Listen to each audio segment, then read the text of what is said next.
With their second fifth-round pick in the 2023 NFL Draft, the Seahawks selected Mike Morris, an edge out of Michigan, as our Hawks went all Michigan all the time in that fifth round. And this is another player that has me very intrigued for our Hawks, though he is a little bit tougher to project out at the NFL level. He joined the ranks of a crew of about 4 guys in this past draft who were guys that were big edges on the college level. These college coaches had determined that that's where they were going to get their best use, is operating off that edge. But they are guys who, after they're going to be drafted, are going to be immediately kicked to the inside. You had Keon White from Georgia Tech, Adetomiwa Adewari, Carl Brooks from Bowling Green, and Mike Morris joins their ranks as well as a guy who's immediately going to go to the inside after operating specifically almost solely from the edge there at Michigan. He got a couple of snaps on the inside, but he was basically operating wholly there from that edge. So it does make him a little bit tougher to project as to where he's going to be from a player, both his upside and the potential for him being just a pure bust if you try to move him inside and he just can't work there because he can't win the leverage battle, for instance, at 6'6". He is a very large human being at 6'6", 295 pounds, 33.5-inch long arms. He is very strong. He knows how to use that length and use that power off the edge. He's basically snap after snap at times bowling these tackles on the edge with that power. They're just not used to dealing with guys that are this big, this long out on the edge. And he was very productive last year, even though he didn't play a large amount of snaps. He only had 353 snaps last year, still managed 23 total tackles, 11 tackles for loss, 7 sacks. You put this up against other edge rushers in college football last year, productive ones even at that, and a lot of those other guys might have had a little bit better statistically stats than he does, but they took a lot more snaps to get to that place of things. So to give you a comparison, Will Anderson last year had 762 snaps. So Mike Morris was able to get a lot done in a very little amount of time, as that Michigan defense definitely heavily rotated out. And even though he does only have 1 year of production here at Michigan, it's understandable, as Michigan has been moving through quite a number of edges over the past couple of years who've been drafted. And so he just had to wait his turn. But let's dive on into the tape here. Let me show you a little bit of what we're going to get in Mike Morris, what he does bring as a player. Again, understanding it's going to be a little bit tough to project because I'm going to be showing him on snaps off the edge, and he's going to be a guy working solely from the inside. I think one of the benefits here, though, is that if he does happen to maybe fail on the outside, is that you do have a guy here that could maybe be moved on the outside as an early down run defender, a la a little bit of the old Red Bryant role from back in the day. Red Bryant being a guy that was a defensive tackle first, that the Coach Carroll regime decided, let's try to move him outside on early rundowns and let him just be a run stuffer on that edge. And he was very good in that aspect of things. He wasn't going to give you a lot of pass rush. He was absolutely just going to fit into that specific, only this role, but it was a role that helped out that Legion of Boom team, a very underrated role at that, and a guy that you could maybe look to replicate here again in the situation with this team. But let's jump on into that tape. Let me show you why Mike Morris is such a fun player.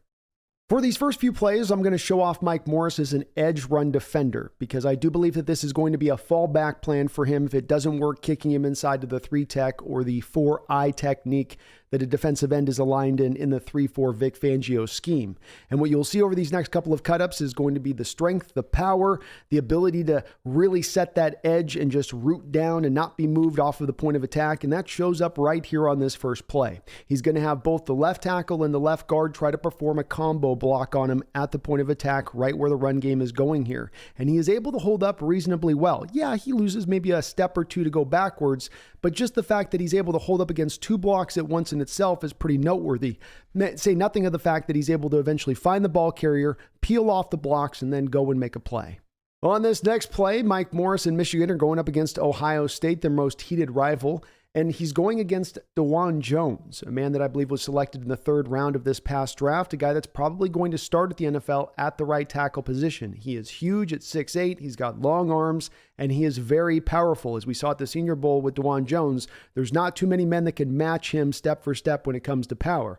I do believe Mike Morris is able to do that here fairly well, and he did over the course of this game as they were matched up. He first has to set the edge. So yes, this running play does get a first down here, but it's not because of Mike Morris's responsibility. He has to first set the edge, then peel back inside to go make the play, and that's exactly what he does.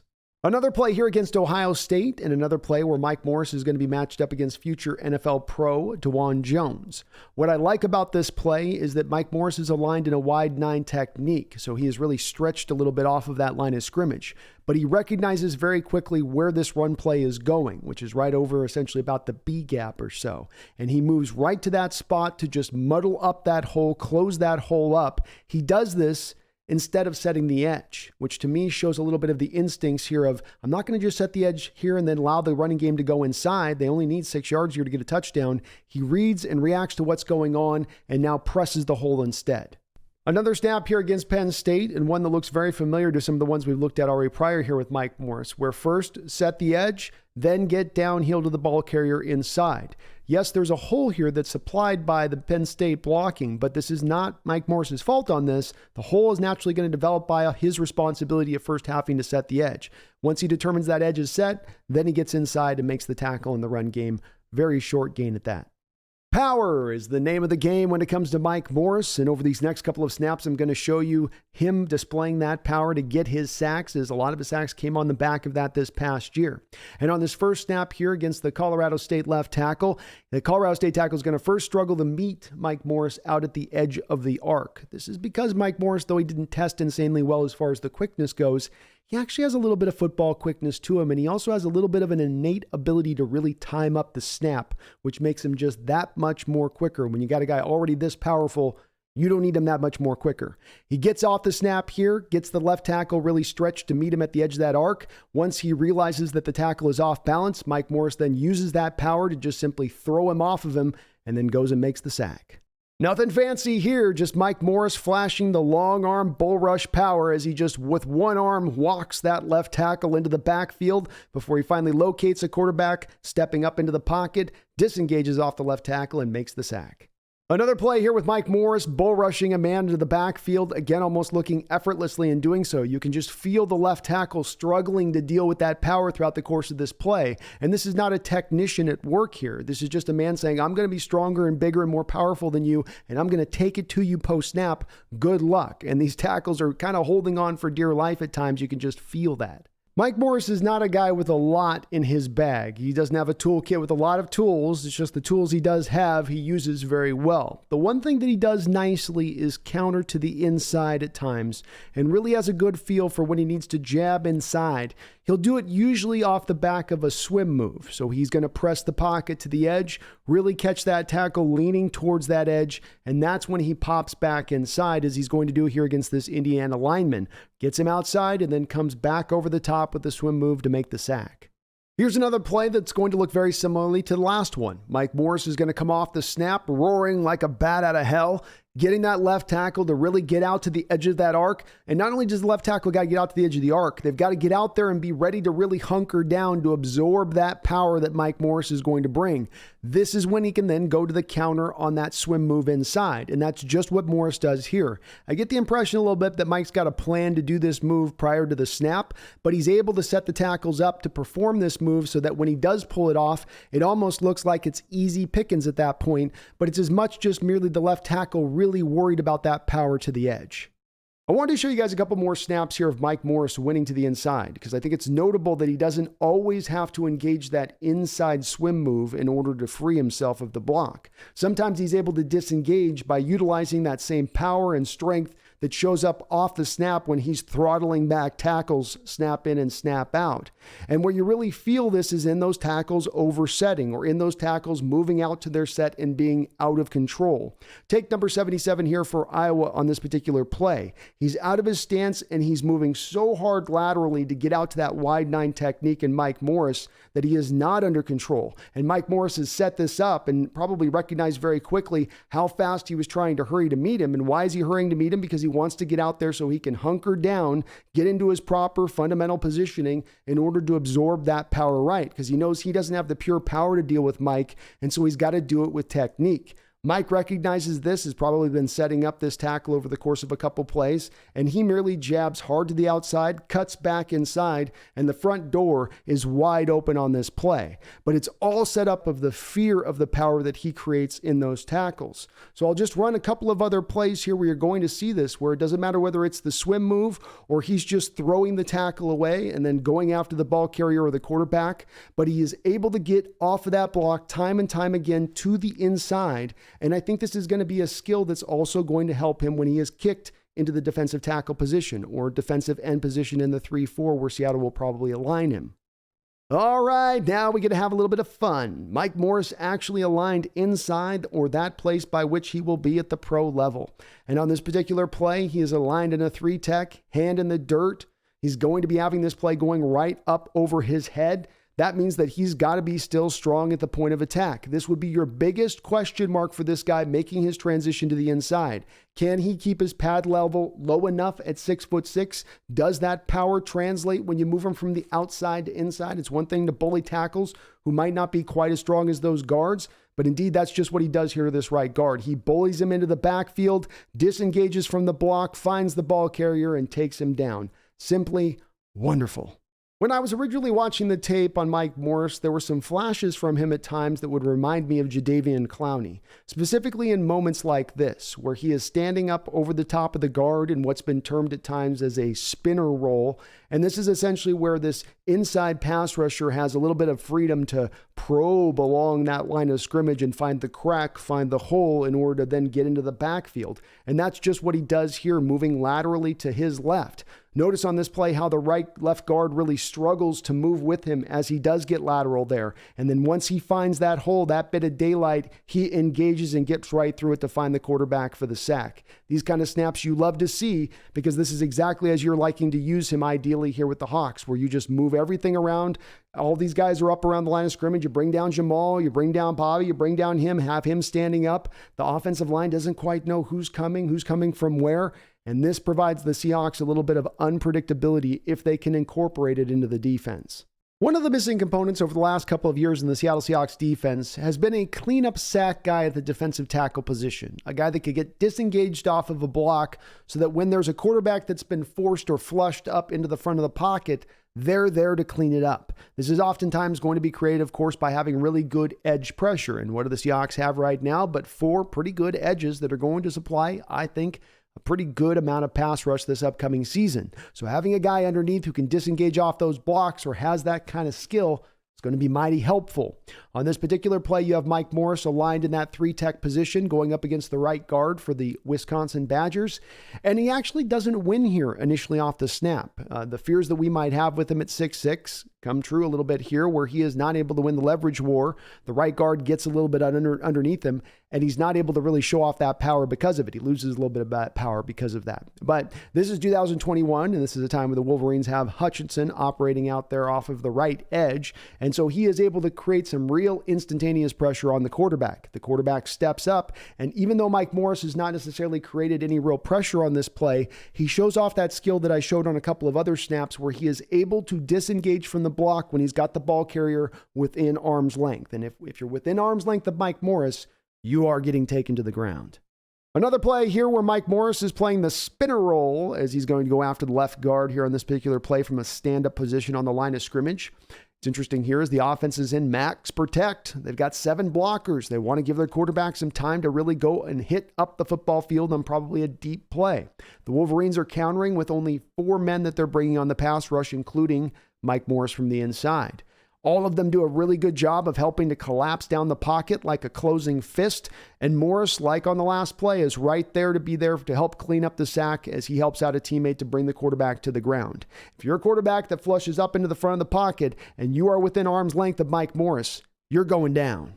On this play, Mike Morris is standing up, but in kind of a 5 technique. And what he does off the snap is actually go after the right guard, really shooting that gap right after him. On this play, he actually does win the leverage war, does get up under the pads of the right guard, and really does a good job of walking him back, utilizing that great power and strength that he possesses. He's not able to get the sack on this play, but he absolutely upends the whole play and almost gets his hand on the ball in addition to it. Hustle, effort, high motor. This is what you want from all of your defensive players, always rallying to the ball, always going 100 miles an hour. Here's Mike Morris post-snap, and at one point or another on this play, he's getting blocked up by both a tackle and a guard. He's fighting hard. He's keeping his eyes up, maintaining an awareness of what's going on in the play. He frees himself of both of those two blocks, ends up chasing down the quarterback if you got some questions about his speed in the open field, and trips him up for a real small gain. It's not a sack, but this is an absolute sensational play to display Mike Morris's level of effort that he brings to the football field. I'm going to show you a few more cut-ups here of another little underrated skill that I saw from Mike Morris over and over again watching through his tape, and that is an ability to knock balls down at the line of scrimmage. I think he had about 3 or 4 passes defense this year in doing just that, but he had so many more that he came so very close to tipping as well. I think he also had a block kick at one point or another. So it's a guy that I think at the next level, because he has first and foremost that eye awareness always going on, meaning that he's always paying attention to where the quarterback is, or if the quarterback's just about to go into his throwing motion. And then he's 6'6", with those 33.5-inch long arms. So he's got a lot of width and radius that he can grow to then get into those passing lanes and knock those balls down. The tape on Mike Morris is very impressive. So why did he drop all the way down to the depths of the late 5th round? Well, I think it's actually 2 things that cause this. Number one, it's the NFL's stunning lack of imagination when it comes to players. And then it's also their risk-adverse nature that they apply all the time, especially when it comes to the early portions of the draft. Doesn't necessarily mean that Mike Morris doesn't have some upside. It just means that the NFL is sometimes a little bit unimaginative in their approach. And you saw this with, I think, the other 3 guys that were outside guys that are going to be moved to the inside at the NFL level. All of them dropped to varying levels in this draft because the NFL wasn't sure about what they were going to be as a pro. But you've got a very big, long, strong man who to me is going to be able to operate from the inside. Obviously, the key on this is going to be, can he win the leverage battles? When you have a guy that's 6'6" going against guys that are guards at 6'3", 6'4", they naturally often are going to lose that leverage battle. And it's very few and far between that you get defensive tackles able to operate from the inside because of that, because they'll just always lose that leverage war. And he who loses the leverage war inside usually is the guy that's getting pushed in the wrong direction from where they want to go. And that could be exactly what you see here with Mike Morris when he is moved to the inside. This is why it's hard to project him, but this is also why there's some upside there, because he could come in there and be very freakish once you do move him to the inside. Big part of the reason he drops in this last draft is, as I said, a little bit of that lack of imagination, but also because he went to the combine, he decided to drop 15 pounds, get down to 280, and he had a horrible combine. He was trying to get NFL teams to view him then as an edge, and then he also came into the combine with this nagging injury that didn't allow him to perform at his best. So what would have happened if he had come into the combine at 295 pounds, had been healthy, and had been testing for the defensive tackle position or defensive end in a 3-4, as I think Seahawks are going to play him in? Well, I think very well he could have elevated his value up more into the 3rd round if he had showed off some real good testing numbers at that size. At 280, his testing numbers don't look good, but 290 and those testing numbers are right around the same place. You start to view him just a little bit differently, especially when you're matching it up to the tape where that power shows off so much, so very often. So I have a lot of hope for this kid. And like I said, even if he can't work in the inside, even if he ends up failing in the inside, I do think that there's a fallback plan here, an insurance policy where you can now put him back into more of that Red Bryant role, where stick him out on the field on early downs as the run defender, especially when you go up against those teams that are going to be a little more run dominant in their ways, a la like a San Francisco 49ers. And then he's able to be a problem down there for those teams. He's able to be immovable then off of those edges, especially to the strong side of the formation. So there is a little bit of a fallback plan if plan A doesn't work here, and that just gets me all that much more excited about Mike Morris. This kid's going to bring a lot to the football field. I actually have some faith that he's going to be able to operate from the inside. I think the leverage stuff is going to be something that he has to overcome, but I don't think it's going to be a death knell for him, and it's just a tremendous amount of value for our Hawks to be able to pick up a guy like this with this kind of upside late in the 5th round. So get excited again for this draft, Seahawks fans. Get excited for Mike Morris. The future is looking very bright. My name is Brandon Kane. This is the Hawks Nest. Please hit the like button. Please subscribe. But beyond all that, don't you ever forget. Go Hawks.